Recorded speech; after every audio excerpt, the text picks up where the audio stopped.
Génesis capítulo 8. Y le voy a pedir que me siga con su vista mientras leo unos versículos de la Escritura. Sígame con su vista.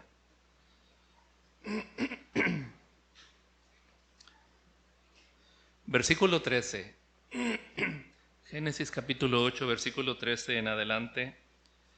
Y sucedió que en el año 601 de Noé, en el mes primero, el día primero del mes, las aguas se secaron sobre la tierra.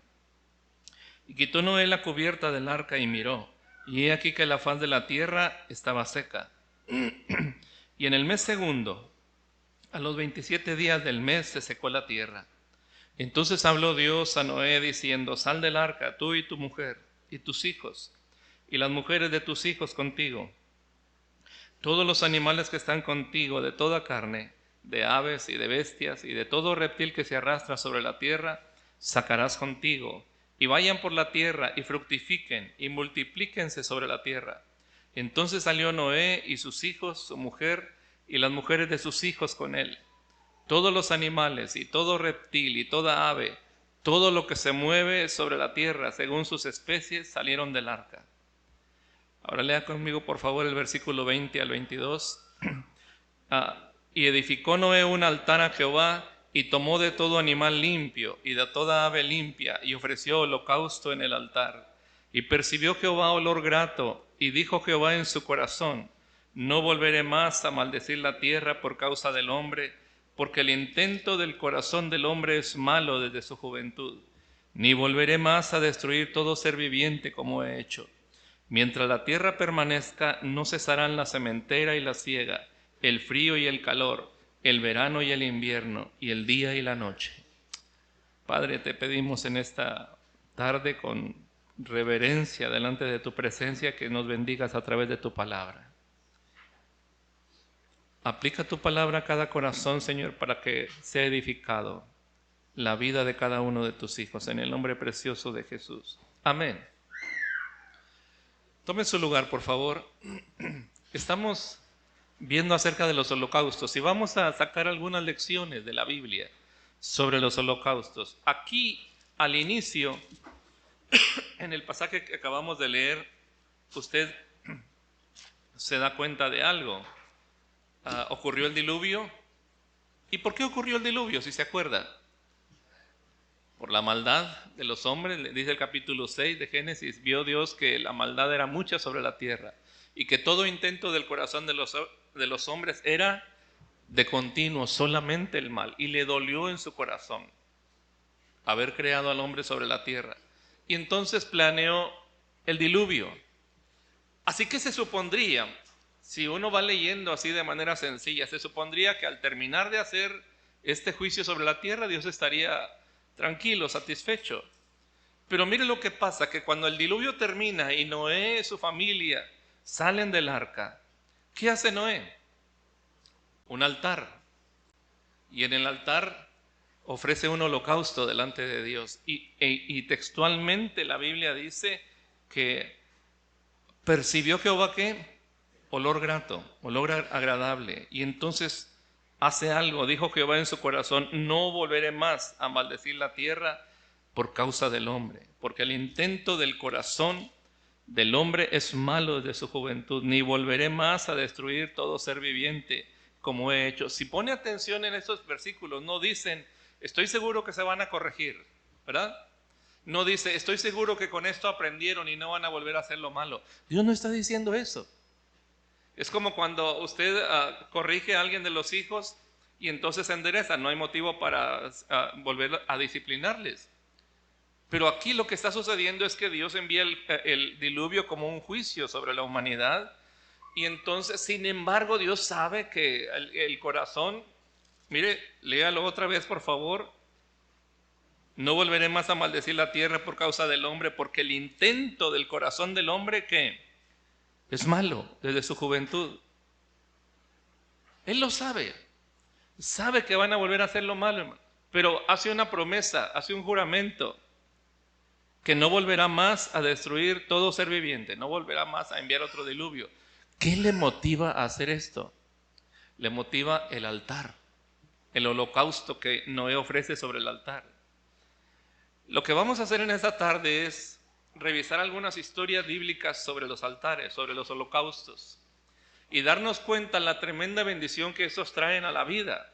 Y aquí la primera lección, una lección simple, es que la gratitud del corazón de Noé y su familia hace que Dios haga una promesa. Porque el altar que fue edificado y el holocausto que fue ofrecido sobre el altar se hacen de todo corazón. ¿Por qué sabemos que se hizo de todo corazón? Por la respuesta de Dios, porque la Biblia dice que Jehová percibió olor grato. ¿De dónde procede ese olor grato, hermano? ¿De la clase de animales que ofrecieron? ¿Animales finos? No, hermanos, es porque se hace de un corazón agradecido, de un corazón reverente. Así que la respuesta de Dios es hacer una promesa: no voy a volver más a hacer lo que hice ahora, después del diluvio y después de que Noé edificó este altar. Ahora, quiero que piensen algo, por favor. En el libro de Génesis hay varias historias, pero una de ellas es cuando Abraham ofrece a Isaac, ¿se acuerda? Ofrece sobre el altar porque Dios le dijo a Abraham que lo hiciera. Y quiero hacerles una pregunta, antes que lo busque, no lo busque, por favor. Y quiero hacerles una pregunta. La Biblia dice en Génesis 22, que es donde está la historia de cuando Abraham ofrece a Isaac en el altar por orden de Dios.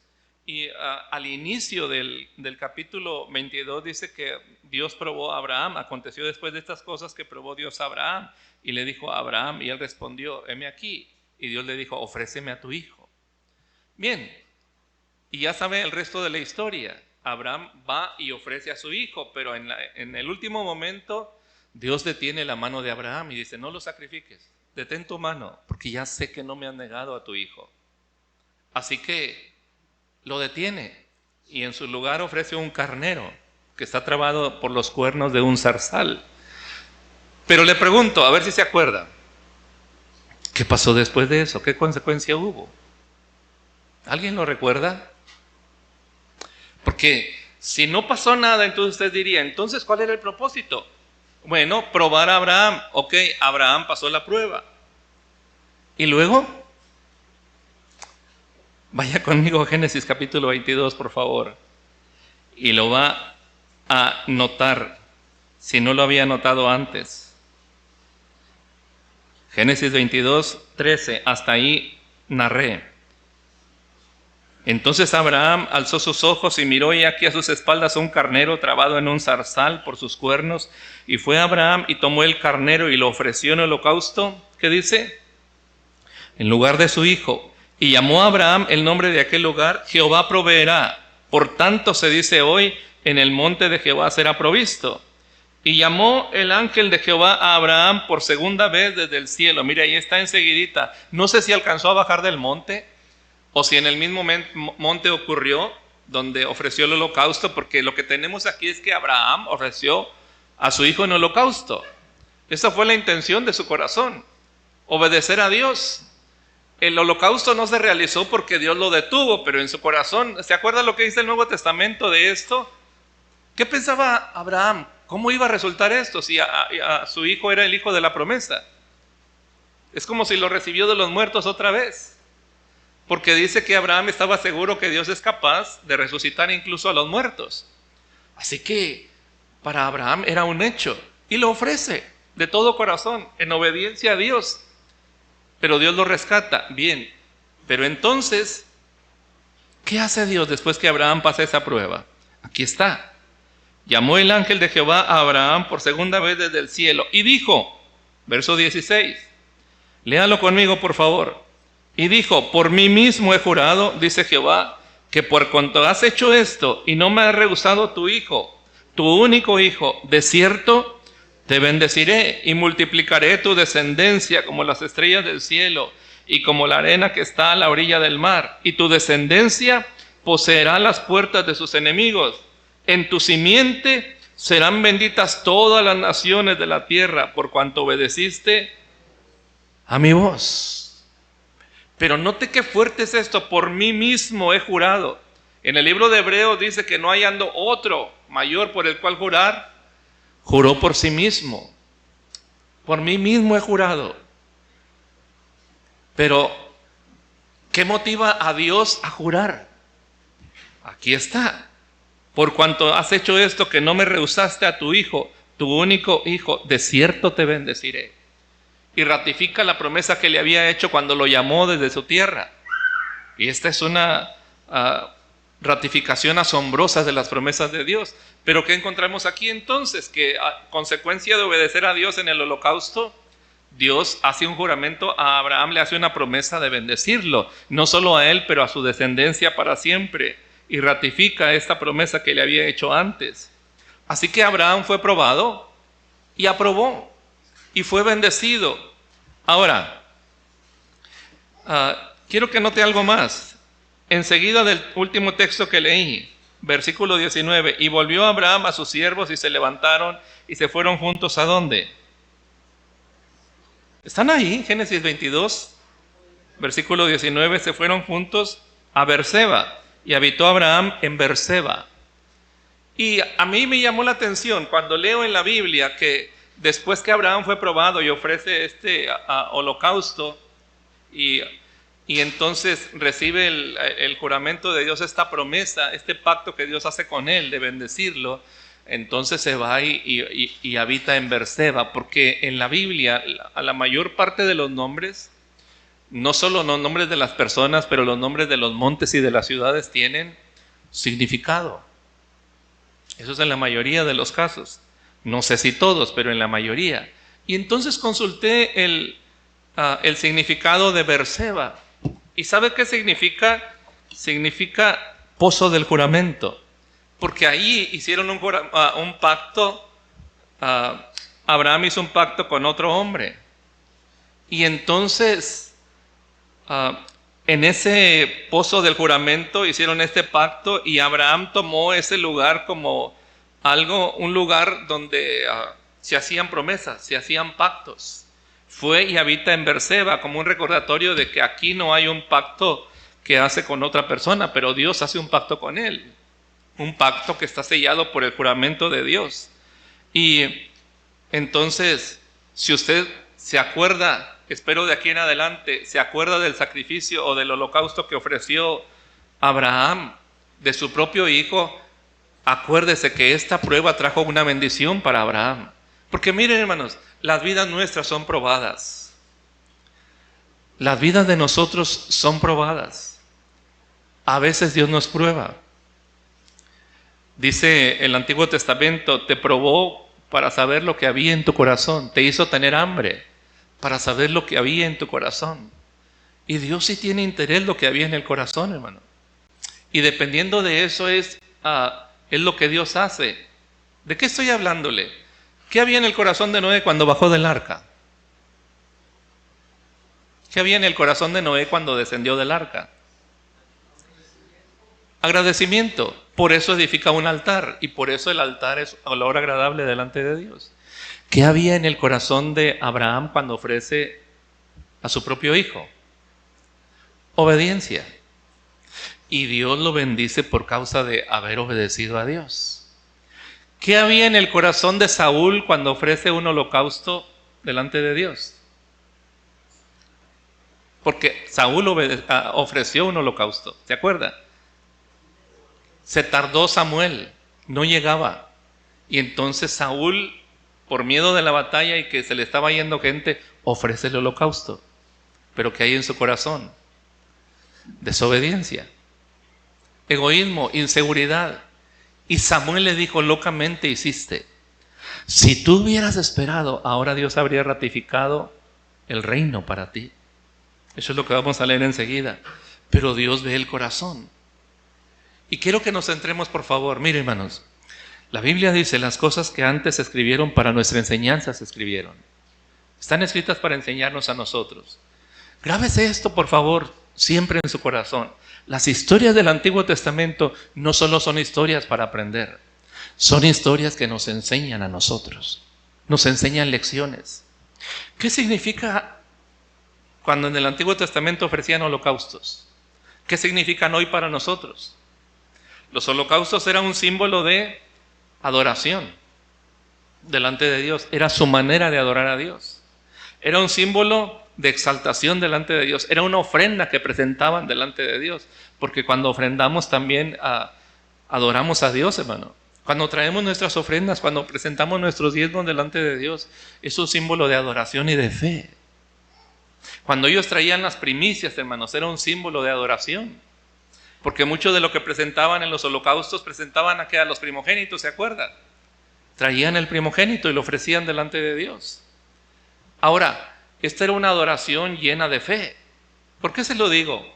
Por esta razón, hermano. Cuando un animal tenía su primer cría, ese era el primogénito, ¿sí o no?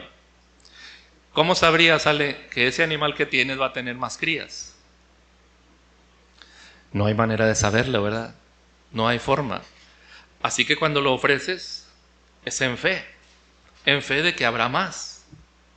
Y no hay forma de torcerle a Dios. Señor, te voy a dar pero te encargo otros 9. O te encargo otros 10. No hay forma de torcerle la mano a Dios. Señor, te ofrezco pero confío que me darás unos 20 más. Por más declaraciones que hagas. Eso corresponde a la mano soberana de Dios. Corresponde a su soberanía. Corresponde a la decisión de Él. Pero Él ve el corazón, hermano. Hace años, cuando yo me entregué a Cristo y mi familia también, cuando se recogía la ofrenda, cantábamos un corito. La ofrenda es del Señor. ¿Qué más decía? Si tú das un peso, el Señor te da 2. El Señor te da 2. ¿Lo recuerdan? Así lo cantábamos. La ofrenda es del Señor. Si tú das un peso, el Señor te da 2. No sé quién lo compuso, pero lo cantábamos. Y no sé por qué dejaron de cantarlo. De repente pienso que es porque escuché una historia. Escuché la historia de alguien que un día llegó a la iglesia y se añadió a la iglesia y escuchó eso y le agradó el asunto.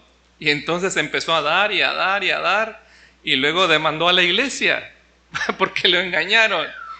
Porque me dijeron, si das un peso el Señor te va a dar 2. Y no fue cierto, me engañaron y los demandó. No sé si por eso luego dejaron de cantar ese corito. Nunca supe la verdadera razón. Pero hermanos, cuando alguien da al Señor, no es por el interés de que Él me va a dar más. Si alguien lo hace eso, el Señor conoce las intenciones del corazón. Estos hombres del Antiguo Testamento, cuando ofrecían a sus primogénitos, lo hacían sin garantía de que habría más. Más crías en los animales, más fruto en los árboles, porque también traían las primicias, ¿verdad? Más fruto en sus cosechas. No lo sabían, pero traían sus primicias. Incluso cuando un hijo era llevado al santuario para entregarlo, como era el primogénito, como el caso de Samuel, ¿cómo sabía Ana si tendría más hijos? No tenía forma de saberlo. Cuando una mujer tiene un hijo, ¿tiene garantía de que va a tener más? No lo tiene. Así que lo entregaba en fe y usted dirá, pero es irrelevante. No lo es. No lo es porque si usted, madre de familia o padre de familia, supiera que solo va a tener un hijo, lo entregaría, sería más complicado probablemente, a menos que su corazón esté lleno de gratitud. Pero las primicias, las ofrendas, incluso los diezmos, se entregan en fe, hermano. Se entregan en fe. Y muchas veces la fe es probada. ¿Sabe por qué? Así como Abraham fue probado, nuestras vidas son probadas. Porque muchas veces, y voy a pisar terreno minado, lo sé, pero lo haré. Y total, si piso una mina ya viví un buen número de años. pero lo que le quiero decir es esto, hermano. Muchas veces, cuando el hombre o la mujer, quien sea, recibe su salario, hace las cuentas de lo que tiene que pagar en la semana o en la quincena o en el mes. Y entonces sus cuentas, como decía el hermano Alberto Arriaga, ¿se acuerda, hermano Juan? Se baja el cero y no contiene, decía, ¿verdad? y no le salen las cuentas y tengo que pagar esto, ahora me toca pagar la luz y el agua y la renta, los que pagan renta, y tengo los gastos escolares y todo eso y no voy a completar. ¿Y cuál es la tentación? Retener lo que es del Señor, lo que no es suyo. Pero sabe Dios, hermano, cuántas ocasiones, lo diré por mí y creo que también por muchos de ustedes, cuántas ocasiones decidimos entregar eso en fe.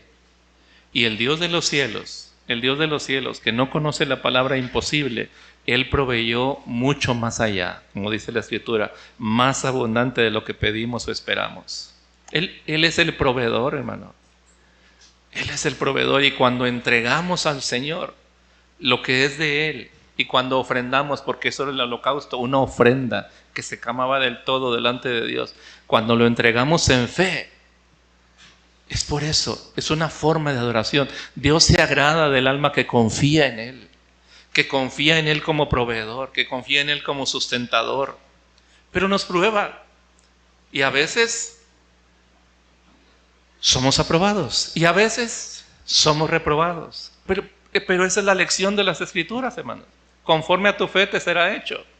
Y entonces esta era una forma de adoración, era una forma de ofrendar, era una forma de reconocer al Dios dueño de todo. Y quiero pedirle que vaya conmigo a ver otro caso ahí en la Biblia, 1 de Samuel capítulo 13. 1 de Samuel capítulo 13.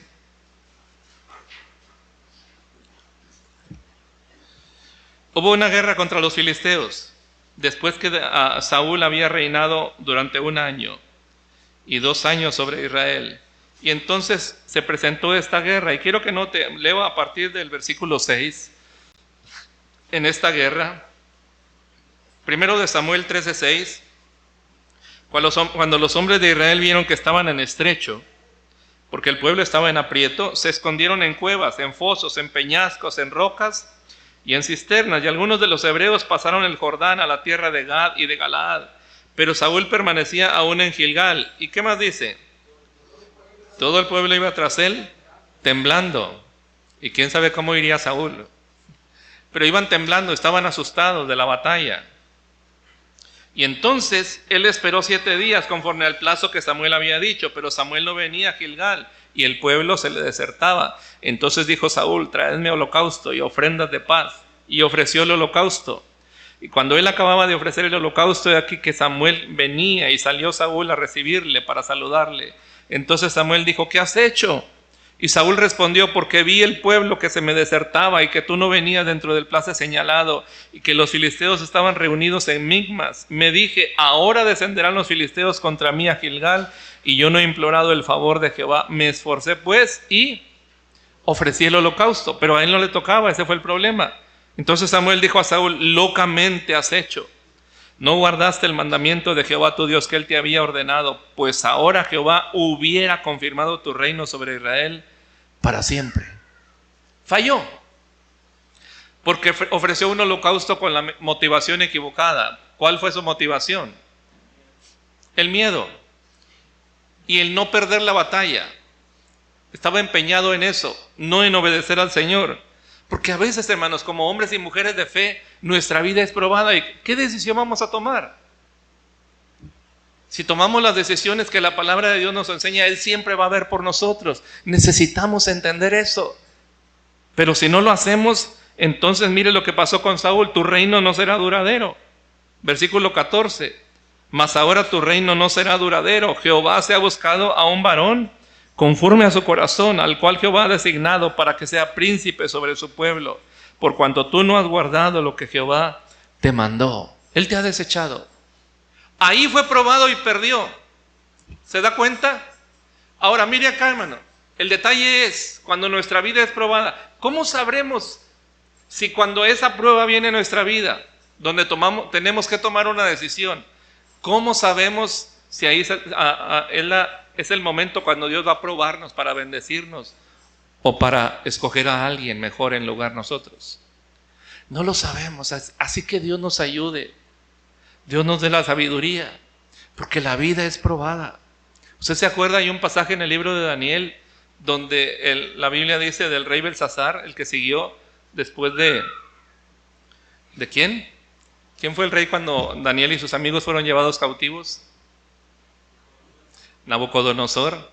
Murió él y el que le siguió en el trono, su hijo, ¿qué hizo? Un día tuvo una fiesta tremenda, pero era más que una fiesta, era una orgía, y mandó traer los vasos del templo, y en él bebieron vino sus siervos, sus concubinas, y aquello fue una orgía. Pero usaron los vasos sagrados del templo que habían traído cuando conquistaron Jerusalén y cuando trajeron todo lo que estaba ahí de valor. Usaron los vasos sagrados para beber ellos. Y entonces dice la Biblia que apareció una mano que escribió en la pared: Mene, mene, tekel uparsin. No sabían qué significaba, pero el rey intuía que no era buena señal para él. Y dice la Biblia que sus rodillas temblaban, sus pies temblaban y daban la una contra la otra. Y no encontraban quien dijera qué decía ahí hasta que vino Daniel. Y básicamente él le dijo, la traducción es esta: pesado fuiste en balanza y has sido hallado falto. Tu reino ha sido dado a los medos y a los persas. ¿Qué palabras tan tremendas? Pesado fuiste en balanza y fuiste hallado falto. Quiero suplicarle, haga un ejercicio conmigo ahorita. Si hoy apareciera el Señor aquí delante de nosotros y pusiera una balanza ahí, y cada uno de nosotros pasara, incluido el pastor, y la balanza indicara si somos aprobados o reprobados, ¿cómo saldríamos hoy? ¿Pesado fuiste en balanza y fuiste hallado aprobado o falto? El día que Saúl ofreció el holocausto, y fíjese, hermano, fíjese qué interesante, que a veces no necesariamente es que alguien anda en la mundanalidad, porque lo que hizo Saúl fue ofrecer un holocausto, lo que los religiosos hacían, lo que los creyentes hacían, pero él tenía la motivación equivocada, ¿sí o no?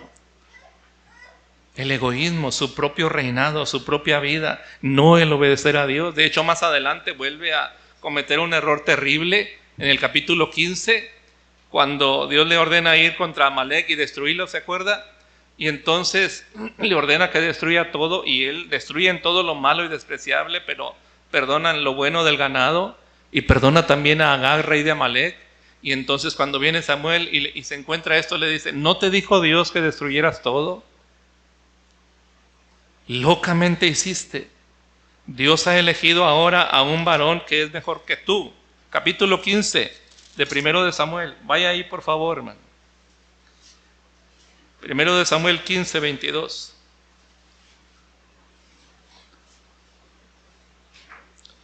Primero de Samuel 15, 22. Samuel dijo, se complace Jehová tanto en los holocaustos y víctimas como en que se obedezca las palabras de Jehová. Ciertamente el obedecer, ¿qué? Es mejor que los sacrificios, y el prestar atención que la grosura de los carneros. Porque como pecado de adivinación es la rebelión, y como ídolos e idolatría la obstinación. Por cuanto tú desechaste la palabra de Jehová, Él también te ha desechado para que no seas rey. Y luego, más adelante, versículo 28, entonces Samuel le dijo, Jehová ha rasgado hoy de ti el reino de Israel y lo ha dado a un prójimo tuyo mejor que tú. Qué terrible que a un rey, a alguien en un ministerio, a alguien que estaba ahí puesto por el Señor, se le diga, Dios te desechó, tú ya no vas a estar ahí, por causa de sus continuos hierros, porque cada vez que fue probado, volvió a fallar, porque en el capítulo 13 lo hizo mal, y luego en el capítulo 15 otra vez es probado, y vuelve a reprobar. Pesado fuiste en balanza, y fuiste hallado falto. Por esa razón, hermanos, la enseñanza aquí para nosotros es, Dios pesa las acciones y las motivaciones del corazón. Dios nos libre de que siendo probados seamos hallados reprobados. Por eso tenemos su palabra. Tenemos su palabra que nos enseña, que nos guía, que nos recuerda todo lo que Él nos ha mandado. Por eso dice, el obedecer es mejor que los holocaustos y el prestar atención más que el cebo de los carneros. Ahora, en Primero de Reyes capítulo 3, vaya conmigo, otro otro caso. Primero de Reyes capítulo 3. Esa es una historia muy, muy bonita. Desde los primeros versículos es cuando Salomón es instalado rey. Pero capítulo 3, primero de Reyes 3, versículo 4. E iba el rey a Gabaón, porque aquel era el lugar alto principal. ¿Y qué hacía ahí? Sacrificaba ahí. ¿Qué cantidad? 1000 holocaustos sacrificaba Salomón sobre aquel altar. 1000 holocaustos. ¿Se da cuenta? ¿Por qué tanto? Porque algunos ofrecían un holocausto.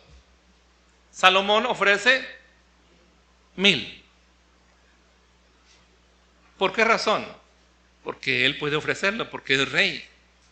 Él puede hacerlo. Y lo hace. Pero Dios se agrada de eso, hermanos, porque no tenía, mire, escuche, no tenía Salomón por qué ofrecer tanto. Pero eso habla de la gratitud de su corazón, del agradecimiento que tiene para con Dios y lo generoso que tiene, que él quiere ser para el Señor, porque lo hace para el Señor. Y entonces Dios se agrada de eso. Y lo que sucede es que en esa misma noche, versículo 5, se le apareció Jehová a Salomón en Gabaón una noche en sueños y le dijo: Dios, pide lo que quieras que yo te dé. Y ya conoce el resto de la historia. Salomón pide sabiduría. Y no pide riquezas, ni fama, ni la muerte de sus enemigos. Pide sabiduría y Dios se agrada. Versículo 15, cuando Salomón despertó, y Dios le dijo que le concedía eso. Y cuando Salomón despertó, vio que era sueño y vino a Jerusalén. Y se presentó delante del arca del pacto de Jehová. ¿Y qué hizo? Sacrificó holocaustos y ofreció sacrificios de paz. E hizo también banquete a todos sus siervos. La respuesta de Salomón, de su corazón agradecido, es mayor gratitud. Dios dijo que me iba a dar sabiduría. Dios me bendijo más de lo que habría esperado, porque dijo Dios: por cuanto no pediste todo esto, te voy a dar todo aquello y te voy a dar también la sabiduría de corazón que pediste. Así que le da esa paz y esa gratitud del corazón que fue agradable delante de Dios. Ahora, en Primero de Crónicas capítulo 29, si pasa más adelante, Primero de Crónicas capítulo 29, hay otra historia. Cuando Salomón es nombrado rey, y mira el versículo 20, Primero de Crónicas 29, 20. Después dijo David a toda la congregación: bendecid ahora a Jehová vuestro Dios. Entonces toda la congregación bendijo a Jehová Dios de sus padres, e inclinándose, adoraron delante de Jehová y del rey. ¿Y qué hicieron? Sacrificaron víctimas a Jehová y ofrecieron a Jehová holocaustos al día siguiente: 1000 becerros, 1000 carneros, 1000 corderos con sus libaciones y muchos sacrificios de parte de todo Israel. Y comieron y bebieron delante de Jehová aquel día. ¿Cómo? Y dieron por segunda vez la investidura del reino a Salomón, hijo de David. Y ante Jehová le ungieron por príncipe y a Sadoc por sacerdote. Y se sentó Salomón por rey en el trono de Jehová en lugar de David su padre. Y fue prosperado y le obedeció todo Israel. ¿Cuál fue la razón de los holocaustos? Que Dios le dio rey. David era un anciano, estaba a punto de morir, y entonces instauran a Salomón. Y ellos están agradecidos de que tienen un rey lleno de sabiduría. Así que están agradecidos delante de Dios y ofrecen esos holocaustos delante de Dios. ¿Qué hay de motivación en este caso para los holocaustos? Gratitud del corazón, reconocimiento de que Dios los ha bendecido. Y entonces Dios los bendice aún más. Segundo de Crónicas, capítulo 29. Segundo de Crónicas, capítulo 29 y el versículo 27. Hay otro rey, un rey justo, un rey bueno. Segundo de Crónicas 29, 27, mira lo que dice. Entonces mandó Ezequías sacrificar el holocausto en el altar, y cuando comenzó el holocausto, comenzó también el cántico de Jehová con las trompetas y los instrumentos de David, rey de Israel. ¿Sabe por qué? Porque restableció el culto en el templo. No había culto. No habían celebrado la Pascua y enseguida la celebraron y fue un tiempo hermoso de fiesta. No tengo ahora el tiempo de leer los 2 capítulos, pero usted puede leerlos en casa. Es decir, se habían suspendido los sacrificios, los holocaustos en el santuario, y el rey Ezequías, que era un rey bueno y justo, él lo restablece, y la Pascua no se había celebrado por mucho tiempo y él la restablece también, y entonces ofrecen esos sacrificios delante de Dios como una ofrenda de gratitud, y por eso Dios prosperó tanto a Ezequías, lo bendijo muchísimo.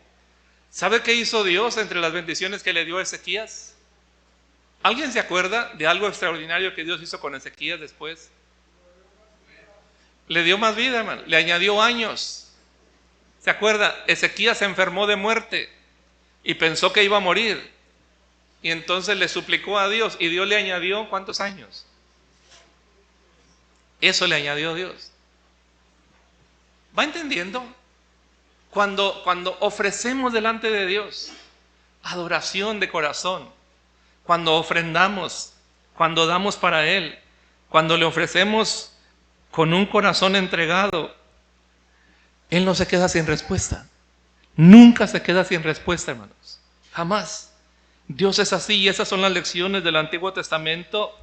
Y entonces, junto con los holocaustos, ellos ofrecieron alabanzas, porque esta celebración de la Pascua y de los holocaustos estuvo llena de alabanzas. Quiero que lo note, por favor, en el versículo, mire, 27, el que le leí. Entonces mandó Ezequías a sacrificar el holocausto en el altar. Pero cuando comenzó el holocausto, ¿qué comenzó también? El cántico de Jehová, con las trompetas y los instrumentos de David, rey de Israel. 28, y toda la multitud, ¿qué hacía? Adoraba. Y los cantores cantaban, y los trompeteros sonaban las trompetas. Todo esto duró hasta consumirse el holocausto. Y cuando acabaron de ofrecer, se inclinó el rey y todos los que con él estaban y adoraron. Esa fue una escena maravillosa, donde Dios fue exaltado, donde Dios fue bendecido. En el libro de Esdras, enseguida, capítulo 3, versículo 4. Esdras, ahí está enseguida de Segundo de Crónicas, enseguida. Esdras, capítulo 3, versículo 4. Leo desde el 3. Colocaron el altar, Esdras 3:3, sobre su base porque tenían miedo de los pueblos de las tierras, y ofrecieron sobre él holocaustos a Jehová, holocaustos por la mañana y por la tarde. ¿Se acuerda que el domingo pasado vimos cada cuando se ofrecía un cordero? En la mañana y en la tarde. Bien, no lo habían hecho porque acuérdese, Esdras y Nehemías lo que hicieron fue traer al pueblo de regreso de la cautividad. Regresan, reconstruyen la ciudad, y después que la reconstruyen, todavía con enemigos, celebran entonces, ahí dice la restauración del altar y del culto, y todavía con miedo, pero ofrecen holocaustos por la mañana y por la tarde. Verso 4, celebraron asimismo la fiesta solemne de los tabernáculos, como está escrito, y holocaustos cada día por orden, conforme al rito, cada cosa en su día. Verso 5, además de esto, el holocausto continuo, las nuevas lunas y todas las fiestas solemnes a Jehová, y todo sacrificio espontáneo, toda ofrenda voluntaria a Jehová. Desde el primer día del mes séptimo comenzaron a ofrecer holocaustos a Jehová, pero los cimientos del templo de Jehová no se habían echado todavía, y dieron dinero a los albañiles y carpinteros, asimismo comida, bebida y aceite a los sidonios y tirios, para que trajesen madera de cedro desde el Líbano por mar a Jope, conforme a la voluntad de Ciro, rey de Persia, acerca de esto. Y cuando terminaron, hermano, mire versículo 10. Cuando los albañiles del templo de Jehová echaban los cimientos, pusieron a los sacerdotes vestidos de sus ropas con trompetas, y a los levitas, hijos de Asaf, con címbalos, para que alabasen a Jehová según la ordenanza de David, rey de Israel. Y cantaban, alabando y dando gracias a Jehová. ¿Por qué, hermano? Se estaban echando los cimientos del templo otra vez, un templo que estaba destruido.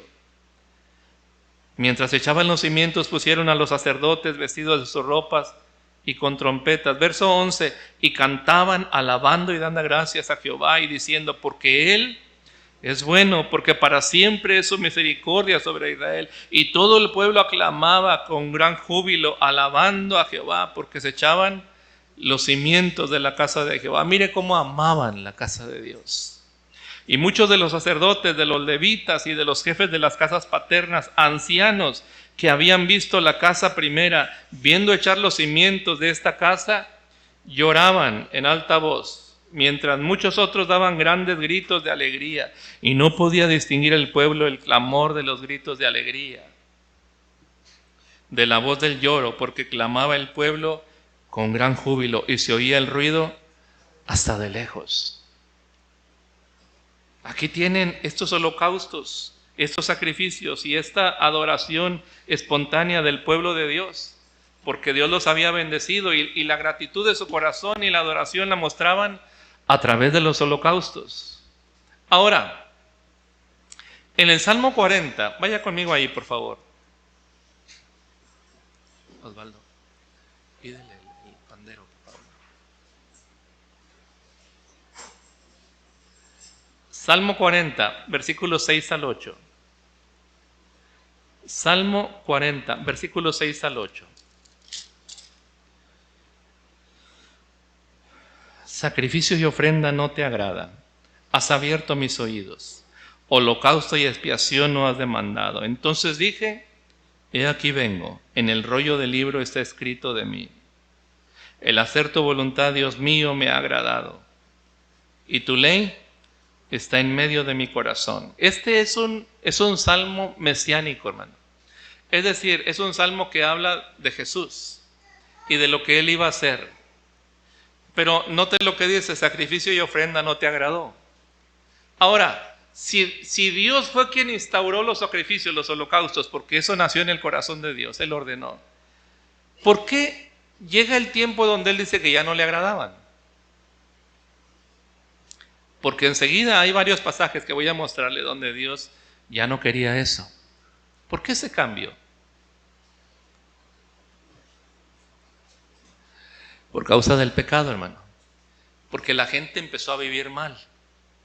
Empezaron a apartarse de Dios. Su corazón empezó a apartarse de Dios. A dejar de amarlo. Pero seguían ofreciendo los sacrificios, los holocaustos. Entonces, ¿por qué se va a agradar Dios de alguien que está ofreciendo un sacrificio externo cuando interiormente su corazón está frío?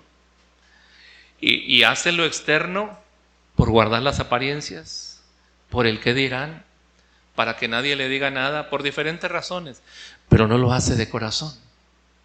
Y entonces Dios mostró su desagrado en esto. Vea, por ejemplo, lo que dice Isaías 1. Isaías 1, por favor.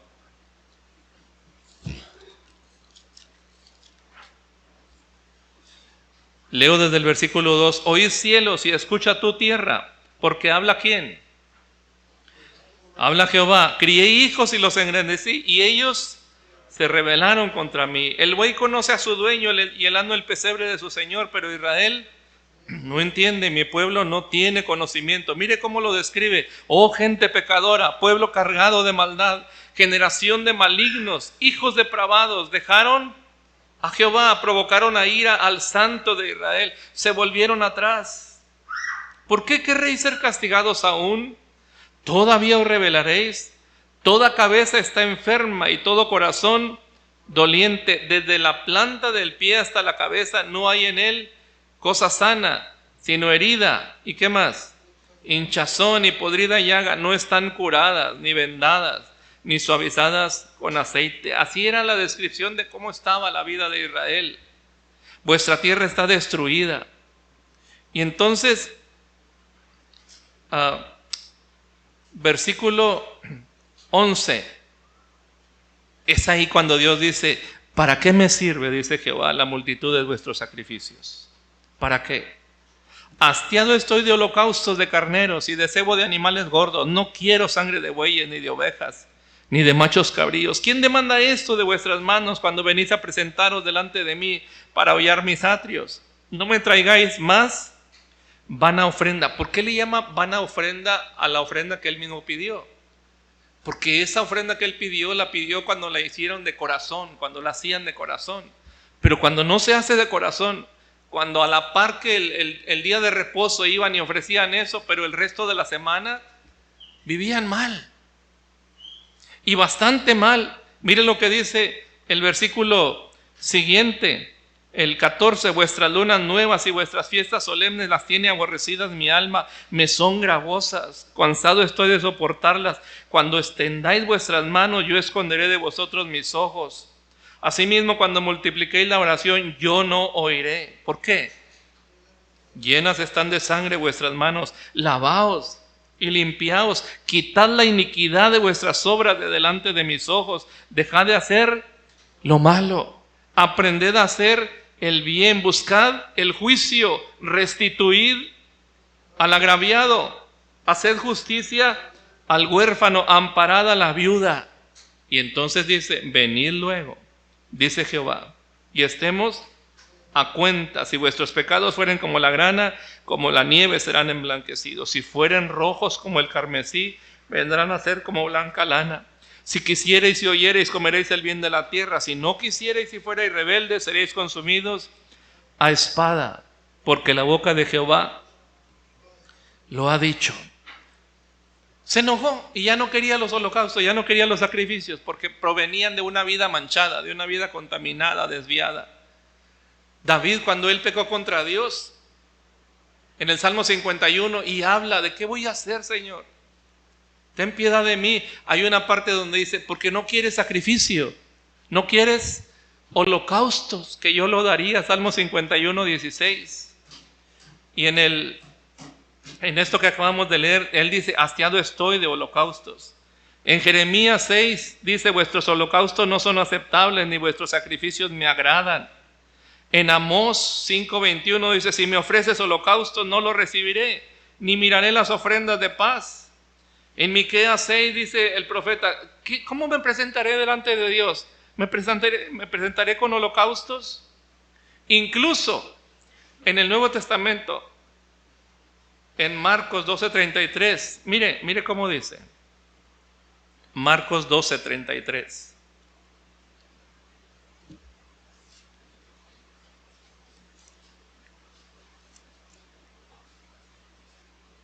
Leo desde el versículo 32. Entonces el escriba le dijo: bien, maestro, verdad has dicho, que uno es Dios y no hay otro fuera de él, y el amarle con todo el corazón, con todo el entendimiento, con toda el alma y con todas las fuerzas, y amar al prójimo como a uno mismo, es más que todos los holocaustos y sacrificios. Jesús entonces, viendo que había respondido sabiamente, le dijo: no estás lejos del reino de Dios.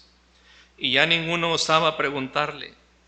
Pero eso es más importante delante de Dios, según vemos aquí: amarle de todo el corazón, más que los sacrificios y los holocaustos. De eso es que hablaba el libro de Hebreos capítulo 10. Búsquelo conmigo, por favor. Hebreos 10.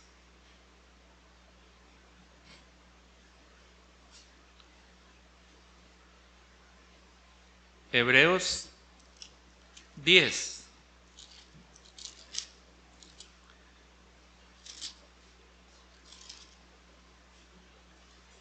Mira, ahí está hablando de los sacrificios. Espero que lo entendamos bien, porque eso es muy importante. Hebreos 10.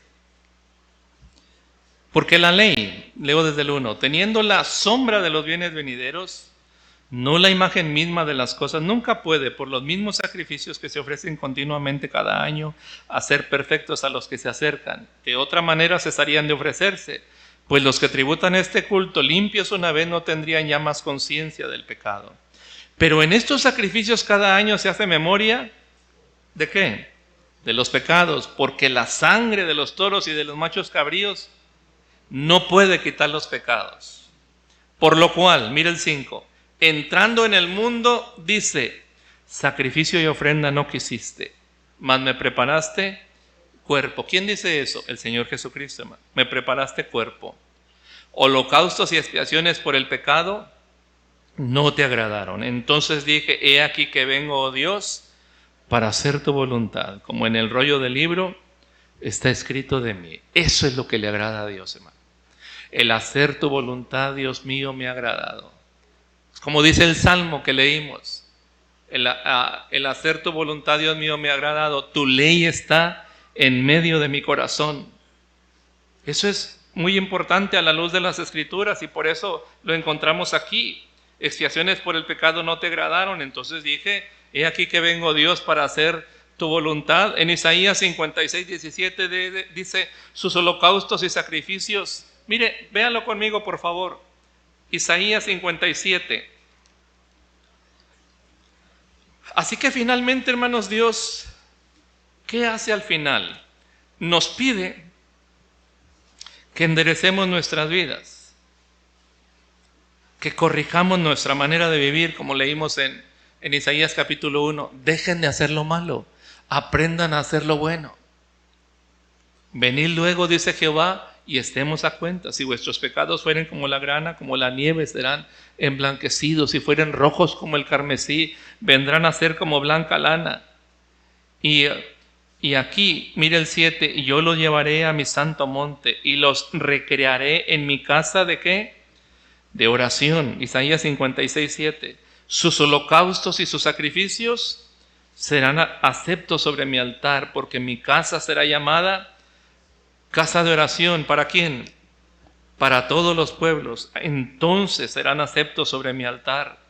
El Salmo 51, búsquelo conmigo, por favor. Salmo 51.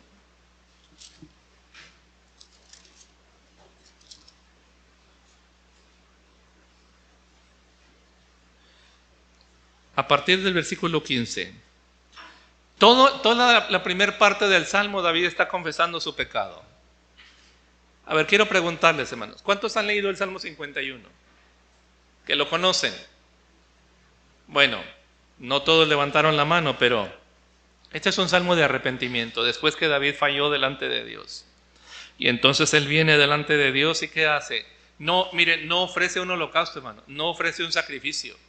Porque él conoce, sabe del corazón de Dios, sabe lo que Dios quiere. Así que empieza por ahí, mire, capítulo 51, verso 1. Ten piedad de mí, oh Dios, conforme a tu misericordia. Conforme a la multitud de tus piedades, borra mis rebeliones. Lávame más y más de mi maldad y límpiame de mi pecado. Él está admitiendo su falta porque yo reconozco mis rebeliones y mi pecado está siempre delante de mí. Contra ti solo he pecado y he hecho lo malo delante de tus ojos para que sea reconocido justo en tu palabra y tenido por puro en tu juicio. Hablé con un hombre esta semana, estos días pasados, y fui a buscarlo. Y ya conocen la historia, los que estuvieron en la oración. Osvaldo lo visitó, lo encontró, y el hombre quería quitarse la vida. Y estaba muy deprimido. Y luego ya ese mismo día me hablaste, ¿verdad? Me habló y dijo, oiga, este hombre, estuve hablando con él, pero él está muy deprimido y quiere quitarse la vida. ¿Te mostró el patio? Dijo, si quiere pasar al patio, lo único que tengo ahí es una escalera donde me subí a un árbol y ahí colgué el mecate, ahí lo tengo listo. Tremendamente deprimido. Y entonces le dije, ¿qué fue lo que sucedió? Y él dice, me dejaron mi esposa y mis hijos, me abandonaron. Y bueno, como no nacimos ayer, ¿verdad? Yo pensé, ¿qué pasaría, verdad? Dirían las mamás antes, pues por algo ha de haber sido. Así que le pregunto, cuénteme la historia. Y es una historia larga que no voy a contar naturalmente, pero básicamente dijo, yo creo ella se cansó de mí por mi vicio. Y sí, ahí tenía las botellas. No había nada en casa, pero había botellas. Pero nunca les hice daño, dice. Nunca les hice nada. Y entonces, en ratos alegaba su inocencia y en ratos se enojaba muchísimo porque lo habían dejado. ¿Por qué me hicieron eso? Y luego era una serie de incoherencias. En ratos decía, bueno, pero para nada que la necesito, ni modo. Y luego enseguida empezaba a llorar. Y era tan inestable como un volcán en erupción. Y después que lo escuché bastante rato, Le dije, el día que se fueron, platíqueme el día que se fueron. Y dice, fue una tontería. Mi hija se graduaba, mi hija mayor, y entonces, no, una de mis hijas se graduaba y la mayor vino de Estados Unidos para estar en la graduación. Y entonces estaban ahí poniéndose de acuerdo y yo les dije, no, así no lo hagan. Y entonces se fueron a otro cuarto y entonces salieron, papá, así se va a hacer, así y así. Allá te esperamos en el salón y allá te esperamos si quieres ir. Y entonces yo me enojé, dice, porque ellos deciden y yo no. Si yo las mantuve, ¿por qué hacen eso? Así que llegué allá a la fiesta y estaban mi esposa y mis hijos. Dije, ahora va. Y claro, estoy hablando calmadamente, ¿verdad? Pero dice, ahora van a saber lo que voy a hacer. Voy a ir en este mismo momento a la casa y a prenderle fuego. Y se acabó todo. Y entonces, dice, y de rato llegó la policía, me esposaron y me llevaron preso. ¿Cómo se atreven a hacerme eso? Y le digo, ¿pero qué es lo que usted dijo que iba a hacer? Pues a quemar la casa. ¿Y a usted le parece coherente eso? ¿Le parece correcto? Pues no, pero se lo merecían y todo eso. Y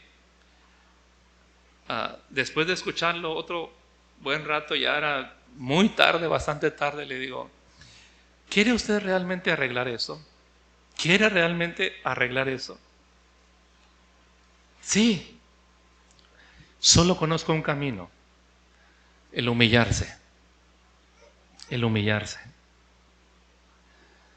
El pedir perdón a Dios primero, porque es a Él al que nunca tomó en cuenta, y luego a su familia. No conozco otro camino. Y la invitación se quedó sin respuesta. Pero yo no les hice nada y terminó despotricando contra la familia. Así terminó la entrevista. Le digo, hay un orgullo muy grande en el corazón. Hay un orgullo muy grande en el corazón. Ese es el que nos ha arruinado la vida.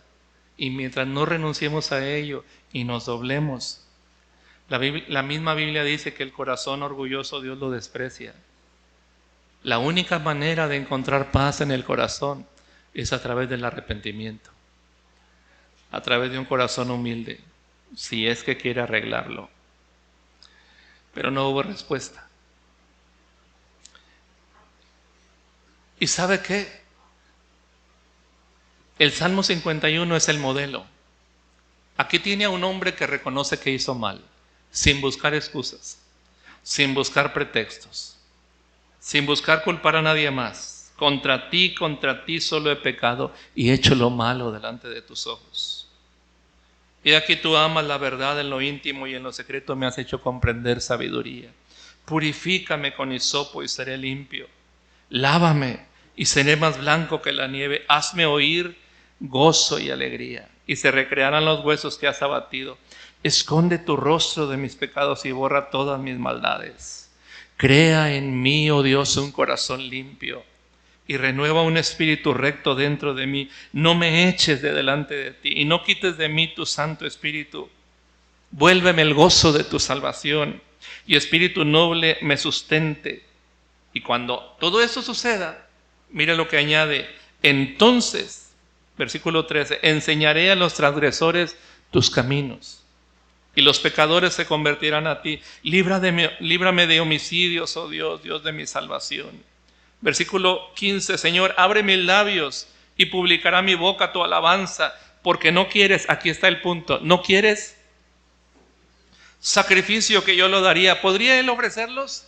Sí, hermano, era el rey, podría ofrecerlos, como Salomón, 1000 holocaustos, pero iba a borrar eso su pecado. No quieres sacrificio que yo lo daría, no quieres holocausto.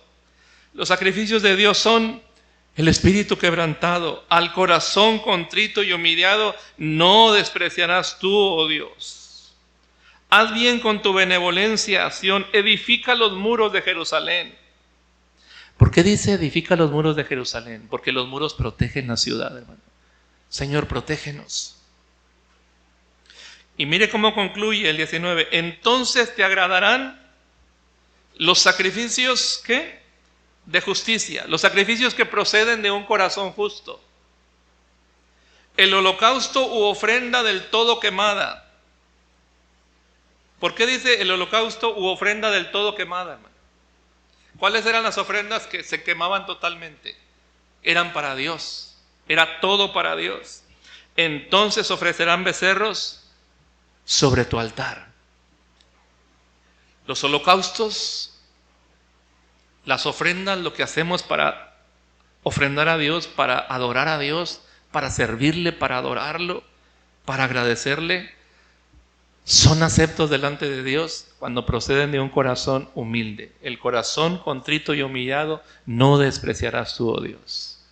Cuando hay una admisión de las faltas, cuando hay un reconocimiento de las culpas, cuando no se trata de fingir ni de ocultar, porque ¿cómo ocultaríamos algo delante del que todo lo ve? ¿Cómo esconderíamos algo de quien no se puede esconder? Adán estaba procurando esconderse en el huerto. ¿Cómo se va a esconder delante de Dios? Igual nosotros. Así que ¿por qué no confesarle a Dios lo que Él ya sabe? O le diré algo, ¿habría algo que usted está escondiendo y dice, no quiero confesárselo a Dios? Pero si ya lo sabe. Él lo sabe. El problema es que si no lo confesamos, no hay perdón. El que encubre sus pecados no prosperará, pero el que los confiesa y se aparta alcanzará misericordia.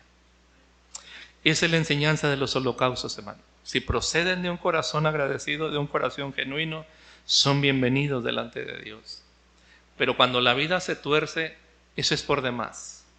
Es por demás. No vamos a agradar el corazón de Dios. Cierre sus ojos para orar, por favor. Padre Santo, hoy te bendecimos esta noche. Te damos gracias porque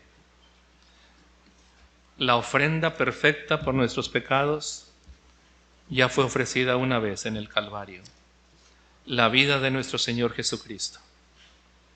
Y te damos gracias y te bendecimos, oh Dios. Te exaltamos, te adoramos, te damos gracias. La sangre derramada de los corderos y machos cabríos nunca podía quitar los pecados, pero apuntaban hacia Cristo, cuya sangre nos limpia de todo pecado. En ti confiamos y en ti esperamos y te damos gracias por ello. Así como está con los ojos cerrados y la cabeza inclinada, quiero hacer una invitación. Si aquí alguien hay cuyo corazón no está limpio delante de Dios, quiero invitarlo, acérquese al Señor. Acérquese al Señor. Arregle cuentas con Él. Usted nunca sabe cuánto tiempo Dios le dará todavía más. Así que arregle sus cuentas con Él hoy. No juegue con la eternidad porque son cosas sagradas. Con eso no se juega.